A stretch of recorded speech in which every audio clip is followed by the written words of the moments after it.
ஆண்டு வாழ்க்கையில் கலந்து கொள்வதிலே இந்த குழந்தைகள், பெற்றோர்கள், ஆசிரியர்கள், காவலர்கள் அனைவரும் இப்பள்ளியை சீரும் சிறப்புமாக நடத்தி வருகிறார்கள். இன்றைக்கு கல்வி சம்பந்தமான சில புதிய காலங்களிடத்தில் சொன்ன சில கருத்துக்களை சொல்லி நான் விடைபெறலாம் என்று நினைக்கிறேன்.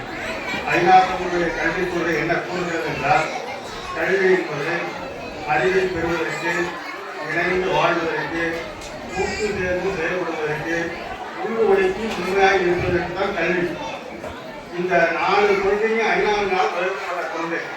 அவருடைய தாய்மொழியிலே தான் படிக்க வேண்டும். இன்னைக்கு தாய்மொழி பின்லாந்திலே தாய்மொழியை படிக்கிறார்கள், ஜப்பானிலே தாய்மொழி, ஜெர்மனிலே தாய்மொழி. தாய்மொழி கல்வி தான் மனிதனுக்கு தன்னம்பிக்கை தரும்.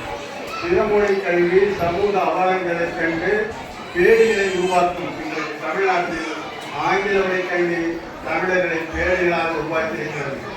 அதே போல தமிழ்நாட்டில் இந்தியாவில் இன்றைக்கு கல்வி நிலையங்கள், கல்விக்கூடங்கள் எப்படி இருக்கிறது என்றால், பெற்றோர், ஆசிரியர், மாணவர் உணர்வு மிக மோசமாக இருக்கு. மேற்கத்திய நாடுகளுக்கு இல்லை. இந்த மிக மோசமான ஒரு சூழலில் 54 தாய்மொழி பள்ளியை மட்டும் ஐரோப்பிய நாடுகளிலே கல்வி நிலையங்கள் எப்படி இருக்குமோ அதே போன்ற ஒரு நிலையத்தான் இருக்கிறது. அந்த நாடுகளிலே எப்படி கல்வி நிலையங்கள் இருக்கிறது என்று கேட்டால், பெற்றோர், ஆசிரியர், மாணவர் உறவு என்பது ஒரு தோழமை உணவு போல இருக்கிறது. இந்தியாவில், தமிழ்நாட்டில் பெற்றோர் ஆசிரியர் உணவு என்பது தனியார் பள்ளி தொடங்கி அரசு பள்ளி வரையிலே ஆண்டான் அணிவு போல் இருக்கிறது. தெரியும்.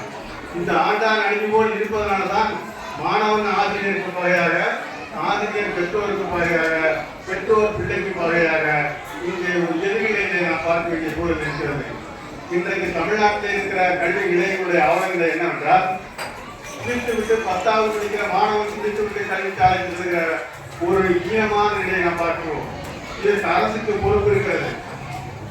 இன்றைக்கு தமிழ்நாட்டிலே கடந்த 50 ஆண்டு காலமாக திராவிட இயக்க அரசுகள் ஆண்டு தமிழ் உணர்வு இல்லாமல், தமிழ் தேசிய உணர்வு இல்லாமல், தமிழ் நாட்டு உணர்வு இல்லாமல் இன்று தமிழர்கள் இன்றைக்கு நெருக்கடியாக இருக்கிறோம். இன்றைக்கு தமிழருடைய நிலையை நீங்கள் சற்று எண்ணி பார்த்தீர்கள். ஆனால் இன்றைக்கு ஒரு இருண்ட காலத்தில் நாம் தமிழர்கள் வாழ்ந்து கொண்டிருக்கிறோம். இப்ப நடக்கிறது ஒரு இறுதி யுத்தம். இந்த யுத்தத்தில் தமிழர்கள் தோற்றால் அமெரிக்க, ஆஸ்திரேலிய பழங்குடிகளாக மாற்றப்படுவோம். இந்த யுத்தத்தில் வென்றால் உலக மக்களால் தமிழர்கள் தன்னுடைய வரலாற்றையும் சிறப்பையும் நிறைவேற்றிக் கொண்டார்கள் என்ற பெருமையோடும், ஜப்பான் போல, இஸ்ரேல் போல அந்த மக்கள் வாழ்கிறார்கள் என்ற ஒரு உணர்வை நாம் கூட்ட முடியும். ஆகவே தமிழர்களே, நாம் நமக்கு ஒரு ஓர்மை பெற வேண்டும். அந்த ஓர்மை என்னவென்றால், தமிழரை தமிழர் என உணர செய்த முதல் வேலை வேறு வேலை பார்த்துக் கொள்ளலாம் நாளை என்பது தமிழர் அரசுடைய முழக்கம். இன்றைக்கு தமிழர் மத்தியிலே தமிழர் என்ற இன உணர்வு குறைவாக இருக்கிறது. இன உணர்வு ஒன்றுதான் உங்களை வெற்றியை செய்யும்.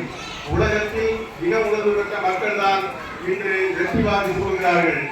ஆகவே தாய்மொழியில் படிப்பது, தமிழர் இன ஓர்மையாய் இருப்பது நம் பகையை வெல்வதற்கு நமக்கு அது உரிமையாக இருக்கும். இன்றைக்கு தமிழ்நாடு என்பது ஒரு மந்தேரிகளின் காலாக இருக்கிறது என்று ஏன் சொல்கிறீர்கள்? தமிழகத்திலே அதிகாரம் இல்லை, பண்பாடு இல்லை, வணிகம் இல்லை, சமூகத்துறை இல்லை. எல்லாவற்றுக்கும் மேலாக தீர்மானிக்கிற இடத்திலே இன்றைக்கு யார் இருக்கிறார்? ஆரியரும் காரணம் தான் இருக்கிறார்கள்.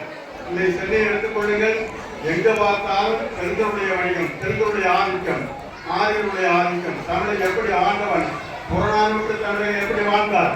வழியோடு பொருந்தாத, ஏற்றுக்கொள்ளாத ஒரு தமிழன் இன்றைக்கு 5க்கும் 10க்கும் அடிமையாயும் யார் யாருடைய கழுத்தனையும் காலை நோக்கி சென்ற வரலாற்றையெல்லாம் நாம் பார்ப்போம். இது ராமதாயம் இருந்தாலும் சரி, அண்ணாதுரை இருந்தாலும் சரி, கருணாநிதி எம்ஜிஆர் இருந்தாலும் சரி, இந்த கழுத்தனைகளை நம்பி நாம் மோசம் போய்விட்டோம். தொல்காப்பியர், திருவள்ளுவர், வள்ளலார், அரைமலை அடிகள், பாவாணர், பாவலர், தமிழரசன் போன்ற அந்த வரலாற்றை இந்த வீரர்கள், இந்த ஜாயிர் பிறந்த மண் தமிழ் மண். நாம் இந்த தமிழ் மண் யார் பிறந்த மண்? தொல்காப்பியர் பிறந்த மண். அவர்தான் வாழ்க்கை பற்றி கொடுக்கிறார். உணர்ந்து வாழ்ந்து உணர்த்தி வாழ் என்று சொல்கிறார். இதை விட வாழ்க்கைக்கு சிறப்பான விளக்கங்கள் உலகத்தில் எவராலையும் சொல்ல முடியாது. வள்ளுவர் என்ன சொல்கிறார்? அன்பும் மரணம் உடைத்தாகி இல்வாழ்க்கை பண்பும் பயனும் அது என்று வாழ்க்கையை பற்றி சொல்கிறார்கள். வாழ்வியல் சிறப்பை பற்றி தமிழருடைய வாழ்வியல் சிறப்பு என்ன? நாம் அன்பு, அறிவு, அறம், வீரம் இவைகளை உள்ளடக்கமாக கொண்டு வாழ்ந்தவர்கள். ஆரிய திராவிட வாழ்க்கை முறை என்பது வழிமுறையை நெறிமுறையை பார்க்காது வெற்றி மற்றும் பார்க்கிறான் சாணக்கியர். ஆனால் தமிழ் இலக்கியங்கள் என்ன சொல்றது? ஒரு வெற்றி முன்னேற்றம் என்றால் அதற்கு வழிமுறை நெறிமுறை முதன்மையானது என்று வலியுறுத்துகிறது நம்முடைய இலக்கியங்கள். நம்ம வாழ்ந்த வாழ்க்கை அப்படி. இன்றைக்கு குறிப்பிட்டது போல 31 ஆண்டு காலம் இது தனியார் பள்ளியாக இருந்தால் இன்றைக்கு 3000 கோடி ரூபாய்க்கு சொத்து இருக்க வேண்டும்.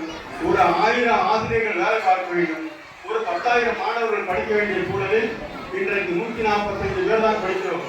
தமிழர்களை நான் உங்களுக்கு எச்சரிக்கையாக சொல்கிறேன். இந்த பள்ளிக்கூட வளர்ச்சியில் தான் தமிழுடைய வளர்ச்சி ஓர்மை இருக்கிறது. இந்த பள்ளிக்கூடத்தை வளர்த்து எடுப்பது ஒவ்வொரு தமிழருடைய கடமை, பொறுப்பு. இந்த சூழல் மாணவம் வேணும். ஏன் இதை குறிப்பிடுகிறேன் என்றால் இது 80க்கு பிறகுதான் எம்ஜிஆர் ஆட்சி வந்த பிறகுதான் தமிழ்நாட்டிலே கல்வி தனியார் மயமானது. 84க்கு பிறகு தனியார் மயமான கல்வி இன்றைக்கு ஏழை எளியவர்கள் படிக்க முடியவில்லை. ஆங்கில வழி கல்வியை அரசாங்கமே நடத்துகிறது. காவிரி பிரச்சனை 71 போனது. ஜெயலலிதாவுடைய ஆட்சி காலத்தில் ஆங்கிலத்தில் படி அப்பனை குடின்னு சொன்ன அந்த அம்மா தமிழ்நாடே சீரியத்துக்கு போயிருக்கு. இன்றைக்கு தமிழர்களுக்கு ஒரு திசைப்படி காட்டுவதற்குரிய அரசியல் தலைமை இல்லாமல் நாம் திண்டாடி கொண்டிருக்கிறோம். நம்மை கண்டவர்கள் எல்லாம் நம் மீது ஆதிக்கம் செலுத்திவிட்டார்கள். இடிக்குணம் உள்ளவர்கள், பண்பற்றவர்களாக இருக்கிறவன், கொள்ளை எடுத்தவன், இவெல்லாம் இன்னைக்கு தமிழருக்கு தலைவனாக இருக்கிறான். இப்படி ஒரு இழிவான ஒரு சூழல் நாம் வாழ்ந்து கொண்டிருக்கிறோம். இந்த சூழலில் இருந்து மனிதன் விடுபட வேண்டும். அதற்கு சூழ்நிலை அவசியம். அந்த சூழ்நிலை எங்க வரும்? தமிழர் இன ஓர்மையால் தான் வரும். நீங்க இன ஓர்மை இல்லாமல் பகை வெல்லவே முடியாது. இன ஓர்மை நாட்டிலே சென்னை நகரத்துக்குள்ள என்ன இருக்கிறது? சென்னை நகரம் எந்த இதுவுமே தமிழர்கள் கிடையாது. ஆகவே தமிழர்களே, ஒரு இருண்ட காலத்தை நாம் வாழ்ந்து கொண்டிருக்கிறோம். இதை நாம் முறியடிக்க இருக்கின்றன. துருக்கி ஒரு முன்னுதாரணம், பிரான்ஸ் ஒரு முன்னுதாரணம், பங்களாதேஷ் நம்முடைய காலத்திலே முன்னுதாரணம். ஆகவே தொடர்களே, ஒரு மனிதனை இணைக்கக்கூடிய மொழிதான். பாவாணர் குறிப்பிடுவார், தமிழர் தான் தமிழர், அவனை தமிழ் உயர் தான் உயர்வான் தான் என்று. இந்த மொழியை நீங்கள் ஆட்சி அதிகாரத்திற்கு உயர்த்திவிட்டால், ஆளுமைக்கு உயர்த்திவிட்டால், வழிபாட்டிற்கு உயர்த்திவிட்டால் உங்களுக்கு எல்லாமே வந்துவிடும். தாரை பேச மாட்டீர்கள். தமிழர்களுக்கு இன்றைக்கு வழிகாட்டு இல்லை என்பதை மஞ்சேரியில் புரிந்து கொண்டு நம்மை கேவலமாக, இழிவாக, அலட்சியமாக நடத்துகிறார்கள். மனிதர்கள் நடத்துகிற விதமும் மனிதர்கள் நடத்துகின்ற விதமும் தான் மிக முக்கியமானது.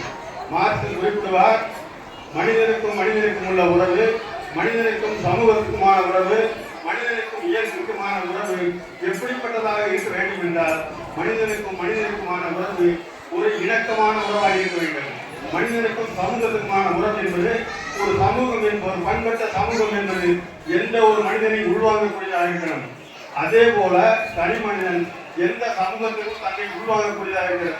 இன்றைக்கு தமிழ்நாடு, இந்தியா உலகம் முழுவதும் வந்திருக்கிற ஆய்வு என்னவென்று கேட்டால், தாராளமய தனியார்மய உலகமய கொள்கை நடைமுறைக்கு வந்த பிறகு சமூகம் என்பது மனிதர்களை வெளியே தள்ளுகிறது, மனித கூட்டங்களை வெளியே தள்ளுகிறது, மனிதர்களை உள்ளிருக்க அந்த சமூகத்திற்கு கற்றுத்தரவில்லை, மனிதாபிமானம் இல்லை. மனிதாபிமானம் என்ற சமூகத்தை இங்கு வாழ்ந்து கொண்டிருக்கிறோம். இதற்கு ஒரு உதாரணமாக நான் உங்களுக்கு ஒரு சொல்ல விரும்புகிறேன். நான் வீதியிலே நடந்து போகின்ற பொழுது ஒரு முகவரியை தாராளமாய் கேட்கக்கூடிய ஒரு சமூக அமைப்பு தான் சரியான சமூக அமைப்பு. கேட்க முடியறதா என்று அவர் எப்படி இருப்பாரோ என்ன செய்வார் என்ற அந்த சிக்கலில் இருக்கிறோம். இயற்கைக்கும் மனிதனுக்குமான உறவு எப்படி இருக்கிறது? இந்த திராவிட இயக்க ஆட்சி 50 ஆண்டு காலமா மண்ணை வெட்டி, மரத்தை வெட்டி, மலையை வெட்டி, மணலை தேடி தமிழ்நாட்டில் இயற்கை செல்வங்கள் அத்தனையும் சீரழிந்து போயிருக்கிறது. ஆகவே தொடர்களே, நாம் வாழ்கின்ற இந்த வாழ்க்கை என்பது ஒரு இறுதி யுத்தத்தில் இருக்கிறோம். இந்த இறுதி யுத்தத்தில் நாம் வெற்றி பெற வேண்டும். அந்த இறுதி யுத்தத்தில் வெற்றி பெற வேண்டும் என்றால் முதலில் நமக்கு வேண்டியது தமிழரின ஓர்மை. இந்த தமிழரின ஓர்மை இல்லாமல் பகை வெல்லவே முடியாது. ஆகவே தோழர்களே, இங்கு வந்திருக்கிற பெற்றோர்கள், மாணவர்கள், சிறப்பு விருந்தினர் அனைவருக்கு நான் கேட்டுக்கொள்வதெல்லாம் ஒன்றுதான். தமிழர் இன ஓர்மையால் மட்டுமே நம் பகையை வெல்ல முடியும் என்று கூறி வாய்ப்பளித்த உங்களுக்கு நன்றி, வணக்கம்.